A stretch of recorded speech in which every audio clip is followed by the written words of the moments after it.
BJP கிட்ட EVM இருக்குது, BJP கிட்ட தேர்தல் ஆணையம் இருக்குது. நம்ம கிட்ட அந்த பர்சன்டேஜ் சேர்த்து ஓரளவு கொண்டாந்துட்டோம்னா அவங்க மற்றதை பார்த்துக்குவாங்க அப்படின்றது அண்டர்ஸ்டாண்டிங். இல்லாட்டி பிஜேபி தலைமையிலான ஒரு கூட்டணிக்கு 100 சீட்டு எந்த மூட்டாளு தமிழ்நாட்டில் தருவாங்க? ஏன்னா அவர் பிஜேபி கூட இவங்கெல்லாம் பிஜேபியை விட்டு அம்மா மக்கள் முன்னேற்ற கழகத்தை நீங்க தனியா பார்க்க கூடாது. கொள்கை கோட்பாடு எல்லாம் கொடியும் சின்னமும் மட்டும் வேற. அவங்களால சில அனுகூலம் உண்டு. இப்ப அவர் என்ன சொன்னாரு, இலை மலர்தான் தாமரை மலரும் அப்படின்னா என்ன அர்த்தம்? உனக்கு இலை வேணும்னா தாமரை நீ ஒத்துக்கினாதான்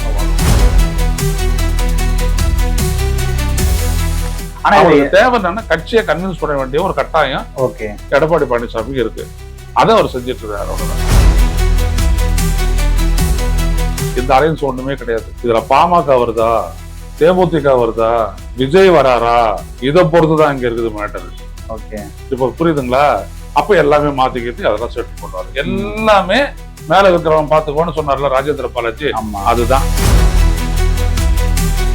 எந்த ஒரு அடிப்படையில தமிழ்நாட்டில் இருக்கிற மக்கள் வந்துட்டு பிஜேபி அதிமுக கூட்டணிக்கு ஓட்டு போடுறது ஒரு மாற்றா கூட நினைக்க மாட்டாங்க. ஆனா அதே இது விஜய் வராது. அங்க வச்சிருந்தாங்க அதே ஒரு சிவசேனா கட்சியினுடைய தலைவரா ஷிண்டே. ஆமா ஷிண்டே வச்சிருந்தாங்க, ஏக்நாத் ஷிண்டே. அந்த மாதிரி ஒரு ஏக்நாத் எடப்பாடி.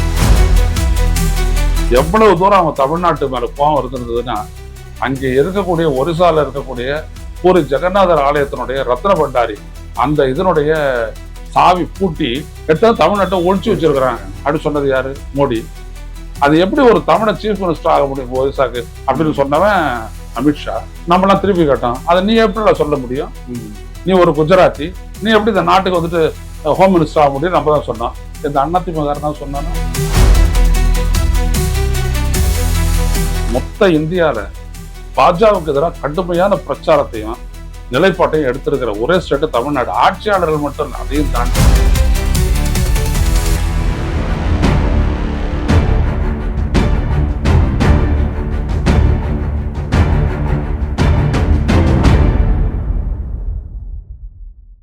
தமிழ்வாஸ் நேயர்களுக்கு வணக்கம். இன்றைய சிறப்பு நேர்காணலில் நம்மோடு மூத்த பத்திரிகையாளர் திரையனார் இணைந்திருக்கிறார். சார் வணக்கம். வணக்கம் சார். அதிமுக பாஜக கூட்டணி உறுதியானதுக்கு அப்புறம் நிறைய விஷயங்கள் அடுத்தடுத்து அவங்க பேசுறாங்க. ஒரு பக்கம் நயினார் நாகேந்திரன் டெல்லி போயிட்டு வந்துட்டு அதிமுக பாஜக நிறைய இடங்கள்ல நிக்கணும் அப்படின்னு ஒரு வார்த்தை சொல்றாரு.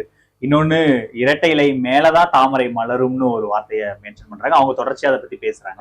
இந்த நிலையில டிடிவி தினகரன் இன்னைக்கு வந்து பூனை பதுங்கிறது வந்து பாயறதுக்கு தான் புலி மாதிரி அப்படிங்கிற ஒரு வார்த்தையும், சோளிங்கர்ல இவரே கேண்டிடேட்டை அனௌன்ஸ் பண்ணிட்டாரு. ஒருவேளை அங்க அதிமுகவோ பாஜகவோ அந்த இடம் கேட்டாங்கன்னா அப்ப இவர் என்ன பண்ணுவாரு? சோ இப்படி நிறைய இந்த கூட்டணிக்குள்ள சிக்கல்கள் போற மாதிரி இருக்கு. இல்ல, அதாவது பாஜக தலைமையா வச்சுக்கிட்டு இயங்கக்கூடிய கட்சிகள், அது வந்து ஓபிஎஸ் இருந்தாலும் டிடிவி தினகரனா இருந்தாலும் மற்றவர்கள் எல்லாம் எப்படி அப்படின்னா அவங்களுக்குள்ள செட்டில் ஆயிட்டாங்க. அவங்களுக்குள்ள என்ன ஏதுன்றதெல்லாம் சுத்தமா பேசிட்டாங்க. அதாவது இங்கேருந்து அண்ணாமலை டெல்லிக்கு அழைக்கப்படுறதுக்கு முன்னாடி டிடிவி எல்லாம் போயிட்டு அவரை சந்திச்சுட்டுலாம் வந்துட்டாரு. ஸோ எல்லாரும் லிஸ்ட் எல்லாம் பரிமாறிக்கிட்டாங்க. அவருடைய நோக்கம் என்ன? பாஜக கிட்ட இருந்து 100 சீட்டு, அதிமுக கிட்ட இருந்து 100 சீட்டு வாங்குறது. தருவாங்களா?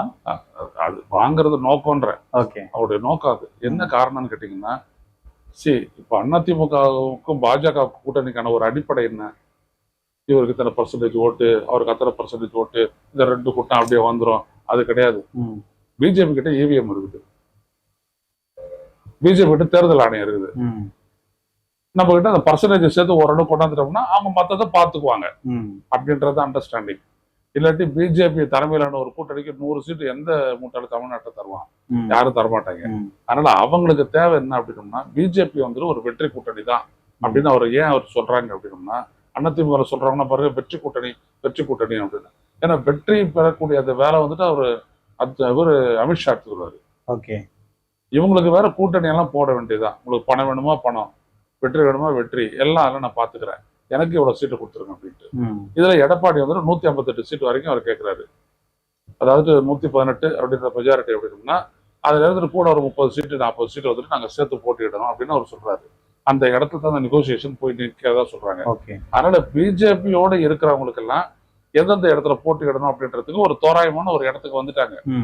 அண்ணாமலையை கூப்பிட்டு பேசும்போது கூட பிஜேபி வந்துட்டு எந்தெந்த தொகுதிகள் எல்லாம் வந்துட்டு ஜெயிக்கக்கூடிய பாசிபிலிட்டி இருக்கு அப்படின்னு அந்த லிஸ்ட்டை கொடுங்கன்னு கேட்டு வாங்கிட்டு தான் மொத்தம் எல்லாமும் பேசியிருக்கிறாங்க. அதனால அதாவது அவர் வந்து தலைவர் பொறுப்புல இருந்து அவரை நீக்கிறதுக்கு முன்னாடி வரைக்கும் இதுதான் பேசியிருக்காங்க.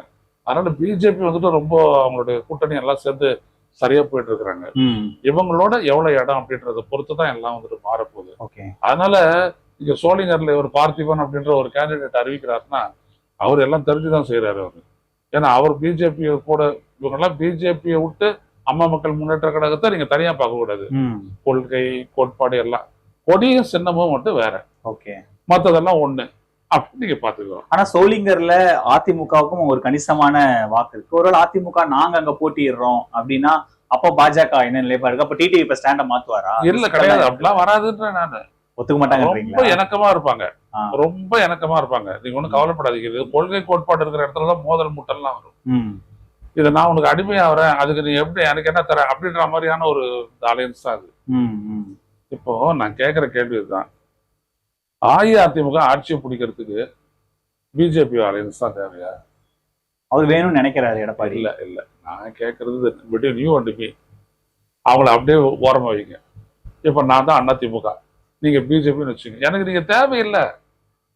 இந்த தமிழ்நாட்டுல நான் உங்களை வச்சுட்டு நான் ஒண்ணும் பண்ண முடியாது. அதானே பேசணும். 29லயும் 26லயும் கிடையாது, 29லயும் கிடையாது, அப்புறம் என்ன 32ல கிடையாதா, 31லயும் கிடையாது. இப்படி எல்லாம் சொன்னதெல்லாம் யாரு? எல்லாம் அதிமுகவினர் தான், அதிமுகவுடைய தலைவர்கள் தான். உங்களோட சேர்ந்ததுனால தான் கிரீடம் இல்லாத ஒரு மன்னனா தெரு தெருவா சுத்திட்டு இருக்கிறேன் அப்படின்னு சொன்னதெல்லாம் யாரு? உங்களோடுன்னு சொன்னது யாரு? அதிமுக தலைவர். அதிமுக தலைவர் தான்.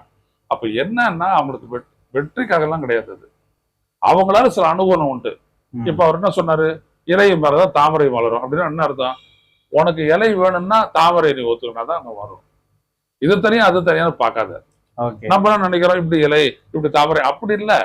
உனக்கு இலை வேணுமா, அது தாமரையினுடைய வெற்றில தான் இருக்குது. தாமரையை ஒத்துக்கிட்டீங்கன்னா தான் உனக்கு இலை, இல்லாட்டி வெறும் தர அப்படின்னு சொல்லிவிட்டாங்க. இப்படிதான் டஃப் நெகோசியேஷனா தான் போயிட்டு இருக்கு. அதனால ஒண்ணும் இல்ல. இதெல்லாம் முடிச்சிட்ட உடனே இதுக்கப்புறம் ஒரு பயணம் ஒண்ணு இருக்கும். ஒண்ணு எடப்பாடி பழனிசாமி நேரம் டெல்லிக்கு போவாரு, இல்ல அவருடைய சார்பு சக்தி எல்லாம் இருக்குது இல்லைங்களா, சின்னமணி, அவர் பேர் வேலுமணி, தங்கமணி, மணி, செங்கோட்டையன், இவங்க எல்லாம் போவாங்க. போயிட்டு பாத்துட்டு அதெல்லாம் ஒண்ணும் இல்லைங்க, நாங்க வெளியில பேசுறதெல்லாம் விட்டுருங்க, இதுதான் முக்கியம், நீங்க என்ன சொல்றீங்க, நாங்க இதை சொல்றோம், இப்படின்னு முடிச்சிருவாங்க. ஆனா அவங்களுக்கு தேவை என்னன்னா கட்சியை கன்வின்ஸ் பண்ண வேண்டிய ஒரு கட்டாயம் எடப்பாடி பழனிசாமிக்கு இருக்கு. அதை அவர் செஞ்சிட்டு இருக்காரு. அவ்வளவுதான். இப்ப இந்த 100 சீட்டு அப்படிங்கறது ஒரு பெரிய நம்பர். ஒருவேளை அங்க பாஜக 60-70 தொகுதிகள்ல அவங்க நிக்கிறாங்க அப்படின்னா அது ஒரு பெரிய இடங்கள்ல தாமரையை போட்டியிட வைக்கிறது இல்ல. இந்த ரிஸ்க் இபிஎஸ் எடுப்பாரா? இபிஎஸ் வந்துட்டு அவருடைய ரிஸ்க் எடுக்கிறது எல்லாமே வந்துட்டு என்னன்னா இந்த கூட்டணி எப்படி விரிவாகுதுன்றத பொறுத்துதான். இல்லாட்டி ரிஸ்க் நோ ரிஸ்க்ன்றதுக்கு பேச்சே கிடையாது. இப்ப அலையன்ஸ் அப்படின்றதே பிஜேபி கூட நிக்கிறவங்க அதிமுக இப்ப இருக்கிறத விட முடிஞ்சு போச்சுன்னு வச்சுக்கோங்க அலையன்ஸ். இந்த அலையன்ஸ் ஒண்ணுமே கிடையாது. இதுல பாமக வருதா, தேமுதிக வருதா, விஜய் வராரா, இதை பொறுத்துதான் இங்க இருக்குது மேட்டர். இப்ப புரியுதுங்களா? அப்ப எல்லாமே மாத்திக்கிட்டு அதெல்லாம் செட்டில் பண்ணுவாரு. எல்லாமே மேல இருக்கிறவன் பாத்துக்கோன்னு சொன்னார்ல ராஜேந்திர பாலாஜி, அதுதான் இவங்களை பொறுத்த வரைக்கும் எல்லாம் கைவிட்டு போட்ட விஷயம். என்னைக்கு இவர் போயிட்டு அமித்ஷா பாக்குறாரோ அன்னைக்கே எல்லாமே வந்துட்டு முடிஞ்சு போன கதை. என்டிஏ தான் நீங்க எழுதி வச்சீங்க. என்டிஏ கூட்டணி ஆட்சி தலைமை எடப்பாடி பழனிசாமி. கொஞ்ச நாளைக்கு வச்சு வச்சிருந்துட்டு அவரை தட்டி விட்டுருவாங்க. கொஞ்ச நாளைக்கு இந்த இவர் அதான் சொல்ற ஏங்க அவுட்கமே அவங்க முடிவெடுக்கும் போது அவங்க ஏன் இவரை வச்சுட்டு இருக்கணும்? அவங்களுக்கு தேவை என்ன? அவங்க கிட்ட ஒரு 11% ஓட்டு இருக்குது, அவங்க கூட்டணி கிட்ட ஒரு 7% ஓட்டு இருக்குது. இன்னும் சிலர் எல்லாம் கொண்டு வந்துட்டாங்க அப்படின்னா போதும் 20% ஆயிடுவாங்க. இங்க ஒரு 20, 40, அதுக்கப்புறம் பார்த்ததெல்லாம் இவிஎம் போட்டு உருட்டி பண்ணிடுவாங்க. இப்ப இவிஎம் பத்தி நல்ல அண்டர்ஸ்டாண்டிங் இருக்கிறவங்களுக்கு தான் இந்த அமித்ஷா கூட்டணியுடைய சூட்சமம் புரியும். எந்த ஒரு அடிப்படையில் தமிழ்நாட்டில் இருக்கிற மக்கள் வந்துட்டு பிஜேபி அதிமுக கூட்டணிக்கு ஓட்டு போடுறதுக்கு ஒரு மாற்றா கூட நினைக்க மாட்டாங்க. ஆனா அதே இது விஜய் வராரு இந்த கூட்டணிக்கு, அப்ப என்ன விதமான மாற்றம் வரும் பாருங்க. அப்ப உங்களுக்கு எல்லாமே ஈஸி. அப்ப வந்துட்டு பாத்தீங்கன்னா எடப்பாடியை கொஞ்ச நாள் வச்சிருந்துட்டு அங்க வச்சிருந்தாங்க ஒரு சிவசேனா கட்சியினுடைய தலைவரா ஷிண்டே. ஆமா ஷிண்டே வச்சிருந்தாங்க, ஏக்நாத் ஷிண்டே. அந்த மாதிரி ஒரு ஏக்நாத் எடப்பாடி கொஞ்ச நாள் வச்சுட்டு தூக்கி தட்டி விட்டு போயிட்டே இருப்பாங்க. நீங்க தனிச்சு நிக்கிறதுக்கான உங்களுடைய ஒரே பலம் உங்களுடைய கட்சி பலம். அந்த கட்சி பலவீனப்பட்டு நிக்குது, படு மோசமான தோல்வியை சந்திச்சிருக்குது. 7 இடத்துல டெபாசிட் இழந்திருக்குது. பல இடங்கள்ல 3வது 4வது இடத்துக்கு போயிருக்குது. இப்படியாப்பட்ட ஒரு நிலையில உங்களுடைய கட்சியால உங்களுடைய பழைய பலத்தை வந்துட்டு நீங்க மீட்க முடியாதுன்னு வரும்போது நீங்க இதை ஏத்துக்கிறீங்க. இதான் உண்மை. ஆனா இதை இபிஎஸ் வந்து அவரு என்ன பண்ணாரு, ஃபர்ஸ்ட் ஆப்ஷனை விஜய் வச்சிருந்தாரு, ஓகே தட்டி விட்டாங்க. என்னோட சரியா இல்லையல் ரைடு முடிஞ்சு போச்சு. ரைடுல அதையும் தாண்டியே போவாங்க, சின்ன இருக்காது, ஏகப்பட்ட விஷயம் இருக்குது. அதனால அதை முடிச்சுட்டாங்க அவங்க. இப்போ அடுத்த கட்டம் என்னது, இந்த கூட்டணியை பலப்படுத்தணும். அதுல எடப்பாடியும் தயாரா இருக்காரு, பிஜேபியும் தயாரா இருக்குது. ஏன்னா அது இந்த கூட்டணி பலம் ஆகுமா இப்ப நீங்க சொல்றதை வச்சு பார்க்கும்போது?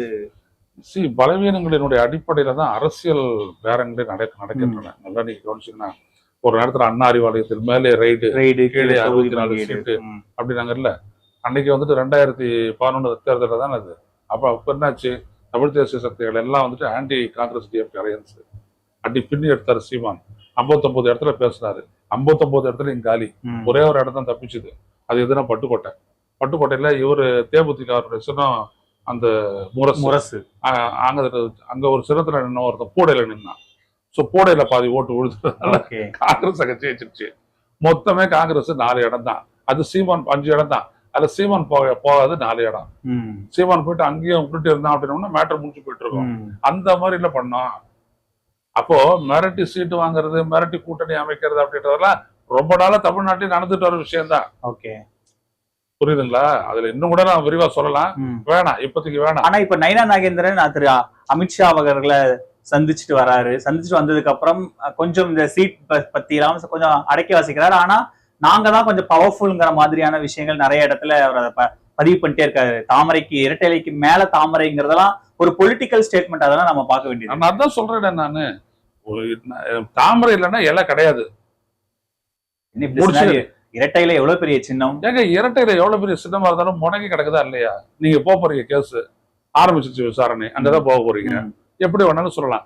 தேர்தல் ஆணையத்துக்கு பொறுத்த வரைக்குங்க ஒரு பலவீனம் அப்படின்றத வந்துட்டு உச்ச நீதிமன்றம் சிவசேனா வழக்குல என்ன சொல்லுச்சு, ஒரு கட்சி உடஞ்சி போச்சு அப்படின்னோம்னா வெறும் நாடாளுமன்ற உறுப்பினர்கள் சட்டப்பேரவை உறுப்பினர்களை வச்சுட்டு முடிவெடுக்காத, அது மாறக்கூடியது. அப்ப எது சொல்லுறது, கட்சியினுடைய மற்ற மண்டலத்துல இருக்கக்கூடியவங்க, மாவட்டம் இருக்குது, பொதுக்குழு இருக்குது, செயற்குழு இருக்குது, இன்னும் ஒன்றியம் இருக்குது, ஏகப்பட்ட இருக்கு. அந்த பலத்தெல்லாம் நீங்க கணக்கு பண்ணி தான் பண்ணணும் அப்படின்னு பண்ணாங்களா? இல்ல நீதிமன்றம் மட்டும் அந்த மாதிரி சொல்லிச்சா? எதுவுமே இல்லையே. அப்ப நீங்க பாக்குறீங்க, இவங்களுடைய கட்டுப்பட்ட ஒரு அமைப்புகளா தான் எல்லாமே இருக்குது. அப்ப அந்த அமைப்புகள் எப்படி சொல்ல போகுது, இவங்க எப்படி நினைக்கிறாங்கன்னு அதுக்கேற்ற மாதிரி தீர்ப்பு சொல்ல போகுது. அவ்வளவுதான். இப்ப இந்த இரட்டை இலை வழக்கு தேர்தல் ஆணையத்துல எவ்வளவு வேகம் எடுக்கிறதே நம்ம கிட்ட ஒரு ஹோல்டு இருக்கட்டும். ஏன்னா எடப்பாடி கடைசி நிமிஷத்துல கூட கூட்டணி மாறிடுவாரு, இல்லைன்னா கடைசி நிமிஷத்துல கூட்டணி மாற மாட்டாரு அப்படிங்கறத ஒரு ஹோல்டு வச்சிருக்காங்க. மாற மாட்டாரு, மாறவே மாட்டாரு. எல்லாம் முடிஞ்சிருச்சு. அவரு பேசுறாரு, அமித்ஷா பேசுறாரு, எடப்பாடி இப்படிதான் உட்காந்துட்டு இருந்தாரு. 24 தேர்தல்ல என்டிஏ கூட்டத்துக்கு போயிட்டு வந்துட்டு இங்க கூட்டணி உடைச்சிட்டாரு. மோடி பக்கத்துல உட்காந்து கையெல்லாம் கொடுத்துட்டு வந்துட்டு சென்னை வந்து ஒரு வாரத்துல கூட்டணி உடைச்சாரு எடப்பாடி. ஆமா, அன்னைக்கு நிலைமை வேற. இன்னும் எடப்பாடி இப்படி இருக்காரு. ஓகே, அவ்வளவுதான். அந்த இடத்துல இந்த தேர்தல் ஆணையம் இந்த வழக்கை இப்ப திடீர்னு துரிதப்படுத்த வேண்டிய தேவை என்ன வருது? எந்த இது வழக்க? இந்த இரட்டை இலை வழக்கை இப்ப துரிதப்படுத்த வேண்டிய தேவை என்ன வருது? இல்ல, அது ஆக்சுவலா பாத்தீங்கன்னா இரட்டை இலை வழக்குல வந்துட்டு ஒரு இறுதி தீர்ப்பா ஒரு தீர்ப்புமே வரல. அப்போதே தீர்ப்பு கொடுத்ததுதான் அது. தேர்தல் வருது, எங்களுக்கு சின்ன வேணும், தற்காலிகமா தான் கொடுத்ததை விட நிரந்தரமா இவர் நிரந்தரமான பொதுச் செயலராக ஏற்றுக்கொள்ளப்படல. இன்னும் சட்ட ரீதியா சொல்றேன். அதுக்கெல்லாம் நிறைய ப்ராசஸ் இருக்குது. அந்த ப்ராசஸ் அடிப்படையில இவங்க வந்துட்டு அந்த பாஜக அண்ணா திராவிட முன்னேற்ற கழகத்தினுடைய அந்த மூல விதிகளை மாத்துனாங்களே, அதிக அதிகாரமற்றவர்கள் தான். நம்ம கேசி பழனிசாமி போட்ட வழக்கையும் சசிகலா நடராஜன் போட்ட வழக்கையும் தான் இங்க பார்க்கணும். அதுல தீர்மானிக்கணும். முதல்ல அதை டீவியேட் பண்ணது சரியா, பொதுக்குழுவுக்கு எல்லாம் அதிகாரத்தை கொண்டு வந்தது சரியா அப்படின்னு பாத்தீங்கன்னா அந்த இடமே தப்பு. எல்லாம் இவங்களுடைய ஆசீர்வாதத்துல தான் அதிமுக உடைக்கப்பட்டது, அதிமுகவுடைய பைலாஸ் உடைக்கப்பட்டது, எல்லாத்தையும் மாற்றி அமைச்சதெல்லாம் வந்துட்டு பிஜேபியுடைய ஆசீர்வாதத்தினாலதான். ரொம்ப நாளாவே அது வந்துட்டு ஒரு பிரான்ச் ஆபீஸா தான் இயங்கிட்டு இருந்தது. அவ்வப்போது கொஞ்சம் சுயமரியாதை முகத்தை காட்டுச்சு, இதுக்கு மேல அது காட்டாது. இவ்வளவுதான். இப்போ அது அந்த சுயமரியாதை முகம் இப்ப என்னாச்சுங்க? ஏன்னா கடந்த தேர்தல் வரைக்கும் முடியவே முடியாது, நீ சொன்ன மாதிரி 31 வரைக்கும் இல்ல. இது ஷார்ட்ஸ் நீங்க பார்த்திருப்பீங்க. நல்ல ஒரு பெரிய 500 கிலோ சுறா மீனா இருக்கும், அதுக்கு என்ன நம்ம வந்துட்டு 100 கிலோ தூண்டுல போடுறோம், அதுக்கும் நல்ல ஒரு ஸ்ட்ராங்கான தூண்டு போட்டு உள்ள போட்டோம்னா ஆடு போறது தொங்கிட்டுல, அந்த மாதிரிதான் இங்க எல்லாம் போட்டுட்டானே, அவ்வளவுதான். ஆனாலும் ஒருத்த ஊழல் பண்ணா மற்றவனெல்லாம் காப்பாத்தலாம். எல்லாருமே ஊழல் பண்ணி ஏகப்பட்ட கோடிகளை சேர்த்து வச்சுட்டீங்க சொத்துக்கள் எல்லாத்தையும் அதை ஆராய்ஞ்சு டீட்டெயில் அறிக்கை கொடுக்கறதுக்கு பிறகு தான் என்போர்ஸ்மெண்ட் டைரக்டரேட், இன்கம் டாக்ஸ் இதெல்லாம் வந்துட்டு எடுத்து வந்து கொடுக்குறாங்க. அதை வச்சுக்கிட்டு தான் அவங்களும் பேசுறாங்க. அவங்க ஒன்றும் ஷேர் ஹோல்டர் தான். பாஜக ஒன்று இதெல்லாம் ஒன்றும் இல்லாதவங்க கிடையாது. எல்லாம் பண்ணாங்க. நமக்கே தெரியும், இந்த மாதிரி குஜராத் எலெக்ஷனுக்கு பணம் இங்கேருந்து போனதெல்லாம் தெரியும் இல்லையா? எல்லாம் பரசலா பேசப்பட்டது. நம்ம 1008 உண்மைகளை பேசிட்டு இருக்கிறோம். அப்போ இவ்வளவும் தாண்டிட்ட பிறகும் கூட உங்களுக்கு என்ன குறை, நாங்களே ஜெயிக்க வைக்க போறோம் அப்படின்ற ஒரு இடம் இருக்குல்ல, இதையே இவர் சொல்ல மாட்டார். இது பாரு, அவங்களோட இருந்தோம்னா சில அனுகூலங்கள்லாம் இருக்கு, இப்ப பேசுவாரு. அதெல்லாம் இந்த நேரத்துல நம்ம பேசுற மாதிரி அவர் பேசிட்டு இருப்பாரு. அவங்களோட சேர்றதுல சில அனுகூலங்கள்லாம் இருக்கு. நம்ம 4 நாள் ஆட்சி எப்படி பண்ணோம், யாரால பண்ணோம், அவங்களுடைய துணை இருந்தது, அவங்களுக்கு தான் சாய்மானம், அதுதான் நாங்க நல்லா இருந்தோம். அதே மாதிரி இருந்துட்டு போவோம். அதனால என்ன நம்ம கொள்கையை விட்டு கொடுத்தோமா? கிடையாது. எல்லாத்தையும் விட்டு கொடுத்தா ஏற்கனவே அங்க ஒன்றும் விட்டு கொடுக்கறது எதுவும் கிடையாது. விட்டு கொடுத்தோமா? இல்லை. நம்மளுக்கான இது நம்ம என்ன பண்ண போறோம், அவங்கள நல்லா அகாமடேட் பண்ண போறோம். அவங்க நிறைய கேட்கறாங்க, அதை நான் பார்த்துக்கிட்டு முடிக்கிறேன் அப்படின்னு. அங்க இருக்கிற அதிமுகவினருக்கு என்ன இருக்குது, எடப்பாடி விட்டா ஒரு வழி இல்லை, எடப்பாடிக்கு பிஜேபி விட்டா வழி இல்லை, பிஜேபிக்கு அதிமுக விட்டா ஒரு வழி இல்லை. இப்படி சுத்தது உலகம். ஆனா என்னங்க, இப்போ நம்ம கடைசியா ஜெயலலிதா 2016 தேர்தலில் தனியாவே ஒரு 234 தொகுதியில ரெட்டலை நின்ன இடத்துலயே அவங்க ஒரு 100 இடங்களை தோல்வி வர்றாங்க. 133 தான் கிடைக்குது அவங்களுக்கு. எடப்பாடி மெஜாரிட்டியை தாண்டி ஒரு 20-25 சீட்டை நின்னாலே அப்போ அந்த மெஜாரிட்டிக்கான இடமே கிடைக்க வாய்ப்பு இல்லை. ஒரு 90-95 அப்போ இயல்பாவே சொல்ற மாதிரி கூட்டணி அரசு அமைச்சு கூட்டணி தானங்க அவங்க. எங்க அந்த இடத்துல அவங்க கொக்கி போடுவாங்க. முதல்ல நீங்க மராட்டியத்துல வந்துட்டு பிஜேபி என்ன செஞ்சது, இந்த போடுற அரசியல் எப்படி பண்றதுன்னு நாங்க உங்களை காட்டுறோம். முதல்ல அங்க மேஜர் பார்ட்னரா யார் இருந்தது, சிவசேனா. அப்புறம் என்ன ஆச்சு, இன்னைக்கு ஒன்னும் இல்லாத போச்சுல சிவசேனா. இப்பதான் அவங்க உணர்றாங்க, மொழி அறிவு வந்தவன தான் உணர்றாங்க. அதோட சுயமரியாதையும் சேர்த்து நம்ம கொடுத்துருக்குறோம். அதனால அவங்க உணர்றாங்க. அப்படித்தான் இங்கேயும் எப்படி பண்ணணும், முதல்ல 100 சீட்டு எந்த இடத்துல எப்படி பண்ணணும் அப்படின்றது எல்லாம் இங்கதான் வேலை செய்வாங்க. அதிமுக போட்டியிடுற இடத்துல எல்லாம் வந்துட்டு ஈவிஎம் சரியாவே இருக்கும். அங்க திமுக ஜெயிச்சுக்கிட்டு பரவாயில்ல. அவங்களுக்கு தேவை என்ன, பெரும்பான்மை இடங்களை வந்துடணும். அதிமுக பின்னாடி தள்ளிட்டு பிஜேபி வந்துருச்சு பாரு. அதான் 45 பிஜேபி, அதிமுக 40, 95 சீட்டு இப்படி வருதா? இப்படி எல்லாம் வந்து அவங்க வந்துட்டு ஏற்பாடு பண்ணி மேல வருவாங்க. அவங்களுக்கு என்ன, தமிழ்நாடுன்ற ஒரு இடத்துல எங்களுக்கு இடம் இல்லை, அதை உடைச்சிட்டு நாங்க உள்ள போறணும். அது அமித்ஷாவுக்கும் மோடிக்கும். அதற்கு எதிராக, அதாவது மொத்த இந்தியால பாஜகவுக்கு எதிராக கடுமையான பிரச்சாரத்தையும் நிலைப்பாட்டையும் எடுத்திருக்கிற ஒரே ஸ்டேட் தமிழ்நாடு. ஆட்சியாளர்கள் மட்டும் இல்லை, அதையும் தாண்டி. புரியுதுங்களா? ஏங்க எவ்வளவு தூரம் அவங்க தமிழ்நாட்டு மேல கோபம் இருந்திருந்ததுன்னா, அங்கே இருக்கக்கூடிய ஒரிசால இருக்கக்கூடிய பூரி ஜெகநாதர் ஆலயத்தினுடைய ரத்ன பண்டாரி அந்த இதனுடைய சாவி பூட்டி எடுத்தா தமிழ்நாட்டை ஒழிச்சு வச்சிருக்கிறாங்க அப்படின்னு சொன்னது யாரு? மோடி. அது எப்படி ஒரு தமிழ சீஃப் மினிஸ்டர் ஆக முடியும் ஒரிசாக்கு அப்படின்னு சொன்னவன் அமித்ஷா இல்லையா? நம்மளாம் திருப்பி கேட்டோம், அதை நீ எப்படி சொல்ல முடியும்? நீ ஒரு குஜராத்தி, நீ எப்படி இந்த நாட்டுக்கு வந்துட்டு ஹோம் மினிஸ்டர் ஆக முடியும்? நம்ம தான் சொன்னோம். எந்த அதிமுககாரனாவது சொன்னானா? எந்த திமுககாரனாவது சொன்னானா?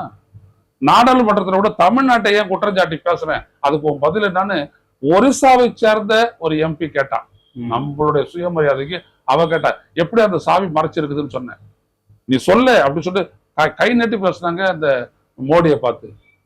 நம்ம கிட்ட 40 பேர் போனாங்களே, ஏன் இவங்கெல்லாம் கேட்கலையா? அதெல்லாம் ஏன் இவங்கெல்லாம் பேசுறது இல்ல? சுயமரியாதை சொல்றாங்களே, இந்த சிங்கங்கள்லாம் ஏங்க கேட்கல? ஒரு ஒரிசாக்காரி அந்த கேள்வி கேட்டால சொல்லலாமா அந்த மாதிரி நீ அப்படின்ட்டு? ஏன் கேட்கல நினைக்கிறீங்க? என்ன சிக்கல் இருக்கு நினைக்கிறீங்க? எல்லாம் அப்படிதான், எல்லாத்துக்குமே எதிர்க்கணுமா நாங்க அப்படின்ற மாதிரிதான். இவங்க தான் அங்க ஒரு ஹெட் குவார்டர்ஸ் வச்சிருக்கிறாங்கல்ல, இங்க அறிவாலயம்னா அங்க வந்துட்டு மாப்பிள்ளையோட சேர்ந்து அங்க ஒன்று வச்சிருக்கிறாங்கல்ல, எல்லாம் அப்பப்ப பேசி கீசி வச்சுக்கிறாங்க, தீர்த்துக்குருவாங்க. அரசியல் வந்துட்டு கொள்கை பகைமை அப்படின்றது வந்துட்டு அது இந்த தமிழ்நாட்டினுடைய நலனோடு சேரும் போது ஓரளவுக்கு திமுக நிக்குது அப்படின்றது தவிர வேற எதுவும் கிடையாது. இதுல இன்னைக்கு டிடி தினகரன் அவர்கள் பேசும்போது கூட முக்கியமா சொன்னது, ஜெயலலிதா ஆட்சியை கொண்டு வர்றதுக்காகத்தான் நான் வந்து மோடி அவர்களுடைய கூட்டணி சேர்ந்திருக்கேன், ஜெயலலிதா ஆட்சியை நிறுவாம விட மாட்டேன் அப்படிங்கிறது யாருக்கு சொல்ற மெசேஜ்? கூட்டணிக்குள்ள இருந்துட்டு எடப்பாடிக்கே மெசேஜ் சொன்னா எப்படி இந்த கூட்டணி ஈக்குவேஷன்? 10 சீட்டு வாங்கிட்டான் அம்மா மக்கள் முன்னேற்ற கழகத்துக்கு ம். நான் மீசை இல்லாத உங்களுக்கு பேட்டி கொடுக்குறேன், ம். 10 சீட் வாங்கட்டும். அதெல்லாம் கிடையாது. அதெல்லாம் சும்மா ஒப்புக்கு அவரெல்லாம் பேசிட்டு இருக்கிறாரு. ஏதோ பார்த்திபனுக்கு ஒரு சீட்டு கிடைக்கும், இவர் தான் இன்னொரு 5-6 சீட் கிடைக்கும், அவ்வளவுதான். பார்லிமெண்ட்லயே எனக்கு ஒரு சீட்டு போதும். ஏங்க சின்னத்தையே ஒத்துக்கிறீங்க நீங்க, அப்புறம் உங்களுக்கு அதுங்க சுயமரியாதை? நீ வந்துட்டு ஒரு குக்கர் சின்னத்தை வச்சுக்கிட்டு தமிழ்நாட்டு ஃபுல்லா பயணம் பண்ணி 22 லட்சம் வாங்கினத உனக்கு 2 சீட்டு கொடுத்தான். ஒன்னு தேனி, இன்னொன்று திருச்சி, அவ்வளவுதானே. முடக்கிட்டாங்கல்ல. ஏன் உங்களுக்கு மற்ற இடத்துல போட்டியிடலாம் ஆளே இல்லையா? முன்னாள் அமைச்சராக இருந்தவனெல்லாம் கட்சியில இருக்கிறா இன்னமும். அப்படி இருந்து நீ சீட்டு கேட்கலையா? ஏன் போட்டியிடுறதுக்கு பணம் கண்ணம் குறைவாக உங்ககிட்ட இருக்குதா? அதெல்லாம் ஒன்றும் இல்லை. இங்கேருந்து டெல்லிக்கு வந்துட்டு தனி விமானம் வச்சுட்டு போற அளவுக்கு உங்களுக்கு பணம் இருக்குது. எல்லாம் ஒன்றும் இல்லாம இல்லை. என்ன அதோட அடிமைப்பட்டு போயிட்டீங்க, அவ்வளவுதான். இவங்க வந்துட்டு தமிழ்நாட்டுக்கு ஒரு பொருட்டே கிடையாது. ஓகே, அந்த இடத்துல நிக்கிறாங்க, அங்க இருக்கக்கூடிய செல்வாக்குலாம் அவங்களுக்கு ஓட்டு போடுறாங்க, அவ்வளவுதான். இந்த இடத்துல இது இபிஎஸ்க்கு ஒரு நெருக்கடி அந்த மாதிரிலாம் எதுவுமே இல்லையா? ஏன்னா 2 பேரும் பாஜக கூட்டணியில இருக்காங்க. அதனால நேரம் பேசுறீங்க. இப்பதான் உங்களுக்கு இபிஎஸ் நினைப்புக்கு வராரு அப்படின்னா இப்பலே தெரியல அவருக்கு இருக்கிற முக்கியத்துவம். யாருமே அவரை கண்டுக்கல. அவர் என்ன பண்ணிருக்கணும்? இன்னைக்கு இந்த மாதிரி செய்யறாங்க அப்படின்னு வரப்போது அவர் ஒரு கட்சி ஆரம்பிச்சு அந்த திருச்சியில ஒரு மாநாடு போட்டாரு. அந்த மாதிரி கோயம்புத்தூர்ல, அந்த மாதிரி வேலூர்ல, இந்த மாதிரி சென்னையில, திருநெல்வேலியில, அந்த மாதிரி 10 இடங்கள்ல மாநாடு போட்டு மிரட்டி இருந்தாரு அப்படின்னா அவருடைய கட்சி பெருசாயிருக்கும். கட்சி ஆரம்பிச்சு மக்கள் செல்வாக்குங்கிறது எப்படி? நம்ம யாருக்குமே மக்கள் செல்வாக்கு இல்ல. எடப்பாடி பழனிசாமி உட்பட எல்லாம் கட்சி செல்வாக்கு தான். அது தெரிஞ்சுக்க இன்னைக்கு முதல்ல. அதனாலதான் அவன் அந்த ரெட்டை இலையை கையில வச்சுட்டு அவன் இந்த ஆடுறான். மக்கள் செல்வாக்கு ஜெயலலிதாவோட புடிச்சு போச்சு. முதல்ல புரிஞ்சுக்கங்க. இங்கேயும் ஸ்டாலின் செல்வாக்கு தான். இங்க ஒன்றும் திமுக செல்வாக்கு ஒன்றும் பெருசா கொடி கட்டிலாம் பறக்கல. அப்படிதான் போகுது. தனிநபர் தான்றீங்களா? தனிநபர் தான், தலைவர் தான். அந்த இடத்துல தான் நிக்கிறாரு. அந்த இடத்துல எடப்பாடி இல்லைன்ற நான் இல்ல. தினகரன் பேசுற அளவு கூட ஓபிஎஸ் பண்ண மாட்டாரு இல்ல? ஆமா, அவ்வளவுதான். அவர் அடங்கி போயிட்டாரு. அவரு ரொம்ப நாளா சங்கியாவே இருக்கிறாரு. அவரு இப்ப ஒண்ணு நம்ம புதுசா கண்டுபிடிச்ச ஒன்னும் அடையாளம் கட்ட தேவையில்லை. ரொம்ப நாளா இருக்கிறாரு. ஆனா கட்சி ஒன்றிணையணும், கட்சி ஒன்றிணைஞ்சாதான் வெற்றி பெற முடியுங்கிற குரலையும் டெல்லி அதான் அவர் செட்டில் பண்ணிக்கிட்டாங்களா அவங்க எடப்பாடி? அவரு அமித்ஷாவோட செட்டில் பண்ணிக்கிட்டாங்களா? உங்களுடைய உட்கட்சி விவகாரங்களில் தலையிட மாட்டோம், உன் ஸ்டாண்ட் என்னவோ அதுதான், எனக்கு நீ சீட்டு கொடுத்துற, அவ்வளவுதான், நான் காப்பாத்திக்கிறேன் மற்றவங்க எல்லாம். இதுக்கு மேல அதிமுக கேப்சர் பண்றதுக்கு இவங்க எல்லாம் தேவையில்லைன்ற. அதிமுக இவரே எடுத்து கொடுத்துட்டாரு கையில எடுத்துக்கலாமா? இல்ல, அப்படிதான் அவங்களுடைய ஸ்ட்ராட்டஜி இருக்குது. இவர் கொடுக்கல, ஆனா இவர் விட்டு தந்துகிட்டே இருக்கிறாரு. கொஞ்சம் கொஞ்சமா அந்த கிரௌட் அவங்க கெயின் பண்ணிட்டே வராங்க. ஒரு பார்லிமெண்ட் சீட்டு கூட ஜெயிக்கல, ஆனா ஏதோ பலம் பாய்ந்தவர்களா ஆயிட்டாங்க அப்படின்னு சொல்லிட்டு நம்ம தான் கணக்கு போட்டு சொல்றோம். 11.5% அல்ல இபிஎஸ் கழிச்சிரு, ஓபிஎஸ் கழிச்சிரு, டிடிவி தினகரனை கழிச்சிரு, சண்முகத்தை கழிச்சிரு, பாரிவேந்தரை கழிச்சிரு, அவரை கழிச்சிரு, இவரை கழிச்சிரு, மறுபடியும் நீ 6%. அவரு பாண்டியன் அந்தாண்ட அவரெல்லாம் ஜான் பாண்டியன் எல்லாம் கழிச்சிரு, அப்புறம் பார்க்கலாம் உனக்கு எவ்வளவு அப்படின்னோம்னா அதுக்கு பதிலே இல்லை. ஏன் இல்ல? இவங்க எல்லாம் சேர்ந்து போட்டு வாங்கின ஓட்டெல்லாம் இவரு சேர்த்துக்கிட்டு நான் 11.5ன்றாரு இவரு. இதான் வேணுங்கிறதுக்கு விழுந்த ஓட்டு தானே. 2016 என்ன ஆச்சுங்க கௌதமன்? நீங்களும் இருந்தீங்க, நானும் இருந்தேன். 2016 18.5% ஓட்டு, 2 பார்லிமெண்ட் சீட்டு ஜெயிச்சாங்க இல்லையா என்டிஏ கூட்டணி. அப்ப என்ன சொன்னாங்க வானதி அக்கா? நாங்க 54 சீட்ல முன்னிலையில இருப்போம், 54 அசம்பிளி செக்மெண்ட்ல முன்னிலையில இருப்போம். 2016 தேர்தல் என்ன ஆச்சு? ஒரே ஒரு சீட்டு இல்ல, 8 சீட் நஹி. அப்புறம் என்ன இருக்குது? அதனால இவங்களதெல்லாம் என்ன அப்படின்னா இவங்க காட்டுறாங்க ஒரு பர்சன்டேஜ் எல்லாம் போட்டு காட்டுறது என்னன்னா பப்ளிக் கன்சம்ஷனுக்கு, பொதுமக்களுக்காக. நாங்க பாரு பெரிய கூட்டணி, நாங்க பாரு வெற்றி கூட்டணி, நாங்க பாரு பலம் வாய்ந்த கூட்டணி அப்படின்னு சொல்லிக்கிறதுக்கு அந்த படத்தை தான் இவர் இப்ப காட்டிக்கிட்டு இருப்பாரு. இப்ப எங்க செயற்கூடல அந்த படத்தை தான் இவர் பிலிம் போட்டு காட்டிட்டு இருப்பாரு. 44% 42% இருந்த ஜெயலலிதா மரணத்தின் போது அடுத்த சட்டப்பேரவை தேர்தலில் 33 ஆனீங்க, நாடாளுமன்றத்தில் 22 ஆயிட்டீங்க. இப்ப எவ்வளவா இருக்கிறீங்க? தேர்தல் வந்தா தெரியும் எவ்வளவு இருக்கீங்கன்னா விக்கிரவாண்டியில போட்டியிடாத அளவுக்கு, ஈரோடு கிழக்குல போட்டியிடாத அளவுக்கு நீங்க பலம் வாய்ந்திருக்கிறீங்க. ரொம்ப பலம் வாய்ந்திருக்கிறீங்க, ரொம்ப பலம் வாய்ந்திருக்கிறீங்க. என்னையா கட்சியை வச்சுட்டு அவர் என்ன பண்ண போறாரு? நான் சொன்ன ரொம்ப முன்னாடியே அவர் ஒரு ஸ்ட்ராங் மேனா எமர்ஜ் ஆகிருக்கலாம். மக்கள் மத்தியில அவர் ஸ்ட்ராங்கான ஒரு லீடர் கிடையாது எடப்பாடி பழனிசாமி. ஓகே, செல்வா அவரே தன்னை லீடரா நினைக்கலன்றீங்களா? நினைக்கிறதுனால ஒருத்தர் ஆயிட முடியாது. அப்படி பார்த்தா விஜய் ஆயிட்டு இருப்பாரு இன்னைக்கு ஒரு லீடரா. நினைக்கிறதுனால அப்படி ஒர்க்கிங் அந்த மாதிரி இருக்கணும். உங்க மேல ஒரு ஃபெய்த் வரணும். அது இல்ல, உங்களுடைய ஆட்சியில இருந்த போதே உங்க மேல அந்த ஃபெய்த்தை கொண்டு வந்திருக்கணும். அது நீங்க கொண்டு வரல. நீங்க எல்லாத்தையும் ஒத்துக்கிட்டே இருந்துட்டீங்க. இப்போ ரெசிஸ்டன்ஸ் கொடுக்குறாருல, சென்ட்ரல் கவர்மெண்ட்டுக்கு எதிராக வந்துட்டு ஸ்டாலின் எவ்வளவு எதிர்ப்பு கொடுக்குறாரு, அதான் அவரை தலைவராக்கி நிறுத்துது தெரியுமா? அதான் நிறுத்துது. ஒண்ணு கலைஞருடைய மரணத்துக்கு அப்புறம் அப்படியே திமுக ஒட்டு பத்தமா வச்சுக்கிட்டு தலைவரை அவர் வந்துட்டு உட்காந்துக்கிட்டு கோச்சாளர் துரைமுருகோட சொல்லி ஸ்மூத்தா கொண்டு போய் முடிச்சது. அடுத்தபடியா தேர்தல் பிரச்சாரத்துல என்ன நம்புங்கன்னு சொல்லிட்டு 2021 முடிச்சது. அதுக்கப்புறம் நீங்க பாருங்க, ஒண்ணு பாருங்க, முதல்வர் அவர்களே இப்ப அப்பா ரேஞ்சி வந்துருக்காரு. ஓகே, இன்னும் கொஞ்சம் நாள்ல தாத்தா ரேஞ்சுக்கு போயிடுவாரு அவரு. புரியுதுங்களா? இவர் இப்படி இப்படியே வளர்த்துக்கிட்டு ஒரு லீடர்ஷிப்ல வந்துட்டு ஸ்ட்ராங்கா வந்துட்டாரு. இவர் எங்க வந்தாரு? எல்லாம் நல்லது தானே. சரி, அதனால முஸ்லீம் ஒன்றும் ஆகாது. இப்படிதான் சொன்னார் விவசாயிகள். அதனால விவசாயிகளுக்கு ஒன்றும் பாதிப்பு இல்லையே. இப்படியே சொல்லிட்டு முட்டு கொடுத்துட்டு இருந்தவர் தானே எடப்பாடி. இவர் எப்படி ஜனங்க வந்துட்டு ஒரு பெருசா எடுத்துக்குவாங்க? அப்ப இந்த கூட்டணிக்குள்ள பாஜக என்ன முடிவு எடுக்குதோ அதுதான் இறுதி முடிவு. பாஜக தான் தீர்மான சக்தி. ஓகே, அது எலக்டோரல் அலையன்ஸ்லயும் சரி, எலெக்ஷன்லயும் சரி. நான் இப்பவே அதிமுக வச்சிருக்கிறேன். உங்களுடைய பலம் இந்த அளவுக்கு கீழே போனதுக்கு காரணம் அதுக்கு பின்னாடி இருக்கிற இவிஎம் மேலதான். நான் எச்சரிக்கை கொடுத்தேன், நீங்க கண்டுக்கல. அவங்களுக்கு ஏகப்பட்ட வேலை இருக்குது. பாஜக எல்லாத்தையும் செஞ்சுட்டு வராங்க. இப்ப நீங்க பாத்தீங்கன்னா விஜய்க்கு ஒரு போக்கஸ் சில இடங்கள்ல எதிர்த்து கொடுத்துக்கிட்டே இருக்கிறாங்க. அதெல்லாம் நீங்க பாத்துக்கிட்டே இருக்கலாம். திடீர்னு ஏன் அந்த போக்கஸ் கொடுக்குறாங்க? எல்லாம் அந்த அலையன்ஸ் செட் ஆயிட்டு இருக்கு அப்புறம் தான். ஓகே, அப்போ விஜய் ஃபீல் பண்ணணும், நம்மளுக்கு வந்துட்டு அவங்க கொடுக்குறாங்க. எல்லாம் கடைசியில் என்ன சொல்லுவாங்க? திமுக வீழ்த்தணும் அப்படின்ற அந்த முழக்கம் பெருசான உடனே அப்ப யாரோட வேணாலும் கூட்டு சேர்த்துக்கலாம். ஓகே, அப்புறம் கொள்கை எதிரியெல்லாம் வந்துட்டு தேர்தலுக்கு பின் அப்படி தள்ளி போட்டுக்கலாம். எதிரியை கொஞ்ச நாள் தள்ளி போட்டுக்கிட்டு பண்ணலாம். இந்த பெரிய குற்றவாளிகள் எல்லாம் அவ்வப்போது தூக்கி வந்துட்டு கூண்டாசுல ஒரு வருஷம் உள்ள வச்சுட்டு 8 மாசம் உள்ள வச்சுட்டு வெளில விடலையா, அந்த மாதிரி அரசியல் இவங்க பண்ணிக்குவாங்க. அவ்வளவுதான்.